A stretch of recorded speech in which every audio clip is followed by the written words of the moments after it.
Simon. Yeah, follow up on that.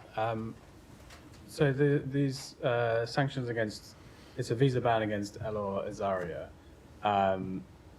Does that sort of imply that he hasn't had that his treatment, the treatment of his case by the Israeli authorities was not fully in line with the standards of justice that the US would like to see? So we have made clear, let me speak to it generally first, and I'll speak with respect to his case. We have made clear that we want to see appropriate accountability for those involved in violations of human rights in the West Bank, those involved in actions that of violence that threaten Palestinians or actions that threaten Israelis. With respect to this particular statute under which he was designated, we are actually required to impose visa restrictions if we find a violation of if we find a gross violation of human rights. So I think there are people who will, obviously there was an action that the IDF took against him, right? He did serve time. And I think people can appropriately question whether that was the right amount of time or not. But we are actually separate and apart from that analysis. When we find a gross violation of human rights by a government official, and we did find a gross violation of human rights by this official, we are required to impose this measure whether or not the government of Israel has taken its own accountability measures. Right, and so this was one of the cases that was involved in earlier this year, the Leahy determinations that you guys made, according to the memo of justification that the organization Dawn obtained and posted online. It includes a discussion, it's a State Department document, but includes a discussion of the case and says the Secretary of State determined that the government of Israel is taking effective steps to bring to justice the responsible member. So they're specifically talking about this case, but isn't there like a mixed message here if you're also saying this is 8 years after the fact, but we're taking this action against this individual, but you're also saying justice has been done in this case.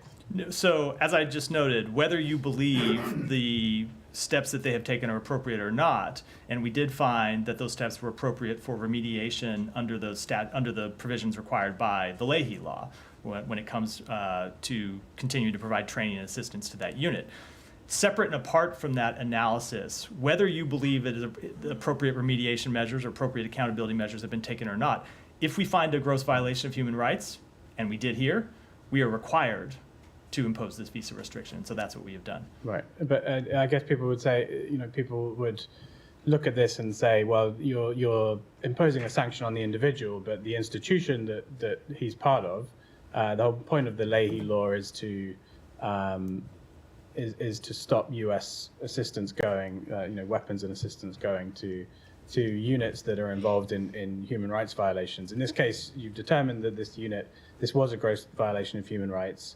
I think he ended up serving 9 months in prison. As you said, it's debatable, but isn't there a question here over whether you're really following the spirit of the Leahy Law, where this unit is still able to receive U.S. weapons? So the purpose of the Leahy Law, it's not just, I think that misstates the purpose of the Leahy Law. It's not in every instance to just suspend military assistance. What we are trying to do, what the Leahy Law exists to do, is to incentivize foreign governments to take corrective measures when units commit violations of human rights. So that's why the Leahy Law has written into it, if you find a violation of human rights by a unit, military assistance isn't immediately suspended. You have to look and see whether they've taken appropriate accountability measures and appropriate remediation measures, because we want governments to do that.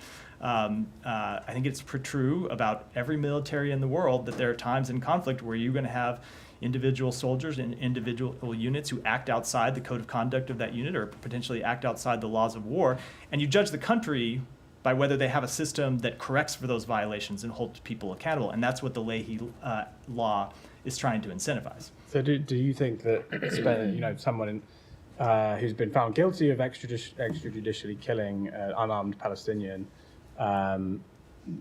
given everything you've said about the need for action to be taken to make sure stability is maintained in the West Bank, this is a very sort of febrile atmosphere there. Cases like this contributed massively to that instability.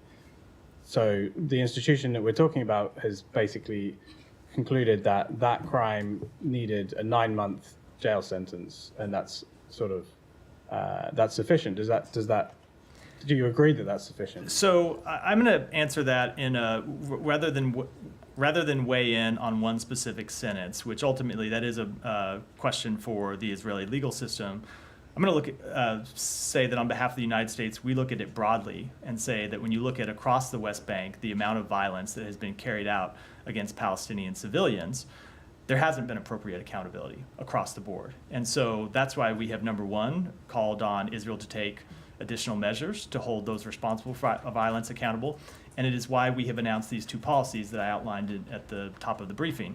The new visa restriction policy that the Secretary outlined in December, and the executive order that the President put into place in February. And under that authority, under those two authorities, we now have the ability to impose financial sanctions, and we have done that on 22 individuals and entities.